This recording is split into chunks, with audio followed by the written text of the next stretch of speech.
बिस्मिल्लाहिर्रहमानिर्रहीम। अस्सलाम वालेकुम। आज हम आपको बताएंगे कि जनाब दुबई के साथ साथ जो ऑस्ट्रेलिया ने अपना वीज़ा बंद किया हुआ था, पहले तो दुबई की न्यूज़ दे रहे थे, अब आपको बता रहे हैं कि ऑस्ट्रेलिया ने तमाम अपने टूरिस्ट वीज़े, विज़िट वीज़े, वर्क वीज़े, स्टूडेंट वीज़े सब बंद किए हुए थे। अब वो तमाम वीज़े जो है वो खोल दिए हैं।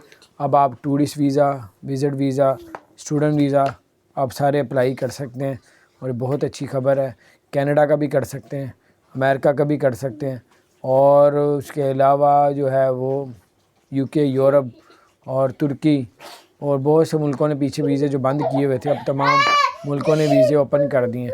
तो आप इस बार इस मौके से फ़ायदा उठा सकते हैं। डॉक्यूमेंट्स आपके ओरिजिनल स्टेटमेंट 6 मंथ की अब हो और अपना बिज़नेस शो करवाएं तो इंशाअल्लाह ताला अल्लाह ताला करम करे तो वीज़ा लग जाएगा। तो बहरहाल ये कुछ खबरें थी, नहीं मैंने कहा आपसे शेयर करता हूँ। अपना ख्याल रखें। चैनल को सब्सक्राइब नहीं किया, ज़रूर सब्सक्राइब कर दें, बेल आइकन प्रेस कर दें ताकि नहीं